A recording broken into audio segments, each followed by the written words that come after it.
ආයුබෝවන් යාළුවනේ. අද SL Skill Master එකෙන් අපි කතා කරන්නේ රෙදි සෝදන මැෂින් එකක් ගැන. අලුතෙන් මැෂින් එකක් ගන්න ඉන්න කෙනෙක්ට වගේම දැනට මැෂින් එකක් තියෙන කෙනෙක්ටත් වැදගත් වෙන තාක්ෂණික කරුණු 20ක් මම අද කියලා දෙනවා. විනාඩි 5ක් කරන් මේක බැලුවොත් ඔයාගේ මැෂින් එක අවුරුදු ගාණක් ලෙඩ නැතුව පාවිච්චි කරන්න පුළුවන්. වර්ගය සහ ප්‍රමාණය. Selection Guide. Top load. උඩින් දොර තියෙන. මිල අඩුයි හැබැයි වතුර වැඩියෙන් යනවා. ෆ්‍රන්ට් ලෝඩ් ඉදිරියෙන් දොර තියෙන. රෙදි පිරිසිදු වීම වැඩි වතුර සහ කරන්ට් එක ගොඩක් ඉතිරි වෙනවා. Inverter type. කරන්ට් බිල අඩු කරගන්න නම් අනිවාර්යෙන්ම ඉන්වර්ටර් මෝටර් එකක් තියෙන එකක් ගන්න. නන් ඉන්වර්ටර්.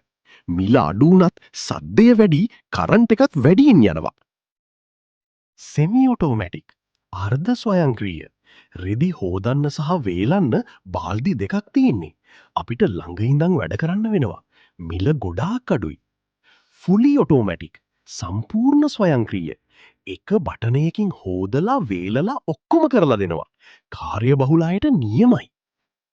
ප්‍රමාණය. සයිස්. පවුලේ 2-3ක් නම් 7 කිලෝ. 4-5ක් නම් 8 කිලෝ 9 කිලෝ ඊට වැඩි නම් 10 කිලෝ ප්ලස් මැෂින් එකකට යන්න. ඩ්‍රම් මැටීරියල් හැම වෙලේම ස්ටේන්ලස් ස්ටීල් ඩ්‍රම් එකක් තියෙන මැෂින් එකක් තෝරාගන්න. මල කඩ කන්නේ නැහැ. RPM ස්පින් ස්පීඩ් රෙදි හොඳට වේලෙන්න නම් අවම 1700ක් RPM තියෙන මැෂින් එකක් ගන්න. නඩත්තුව සහ රිපෙයාර් වළක්වා ගැනීම. ඕවර්ලෝඩින් මැෂින් එකේ ධාරිතාවට වඩා රෙදි පුරවන්න එපා. මෝටරේට සහ බෙයාරින් වලට හානි කරයි. කොයින් ට්‍රැප් පෙරහන මැෂින් එකේ යට තියෙන කුඩා දොර ඇරලා සතියකට සැරයක් ඒකේ හිර වෙලා තියෙන කාසි, බොත්තම් සහ කුණු පිරිසිදු කරන්න. ඩිටර්ජන්ට් ඩ්‍රෝවර් සබන් කුඩු දාන පෙට්ටිය නිතර ගලවලා හොදන්න. එතන සබන් කැටි ගැහුනොත් වතුර ලීක් වෙන්න පුළුවන්. ඩෝ ගෑස්කට් ෆ්‍රන්ට් ලෝඩ් මැෂින් වල දොරේ තියෙන රබර් බීඩින් එක ඇතුලේ වතුර රැඳෙනවා. හැමදාම හොදලා ඉවරුනාම ඒක පිහ දාන්න. නැත්තම් පුස්සල්ලනවා.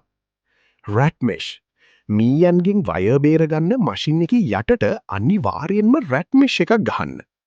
ලෙවලින් මැෂින් එක පොළවේ තියද්දී හතර පැත්තම සමබරව තියන්න.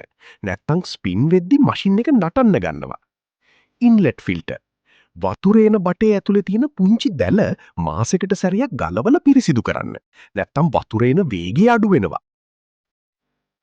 දීර්ඝායුෂ ලබා ගැනීමට රහස්. Service tips. ටබ් ක්ලීන් මාස 3කට සැරයක්වත් ටබ් ක්ලීන් ෆන්ක්ෂන් එක පාවිච්චි කරලා මැෂින් එක හිස්ව දුවවන්න. මේකට විශේෂ ඩිසිකේලින් පවුඩර් පාවිච්චි කරන්න පුළුවන්.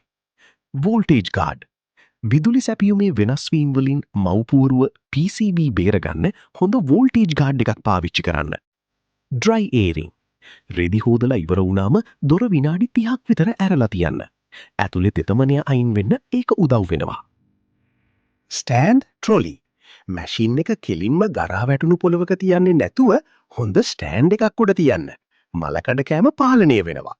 වෝටර් ක්වොලිටි වතුරේ ලවණ ගතිය වැඩි නම් හાર્ඩ් වෝටර් වතුර පෙරණයක් පාවිච්චි කරන්න.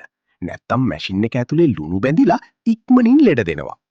සර්විස් අවුරුද්දකට සැරයක්වත් ටෙක්නීෂියන් කෙනෙක් ලවා මැෂින් එකේ බෙල්ට් සහ මෝටර් කාබන් තිබේ නම් පරීක්ෂා කරගන්න.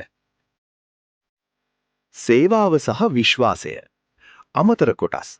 ලංකාවේ ඕනෑම වෙලාවක ලේසියෙන් කෑලි හොයාගන්න පුළුවන් බ්‍රෑන්ඩ් එකක් තෝරාගන්න. සර්විස් අවේලබිලිටි.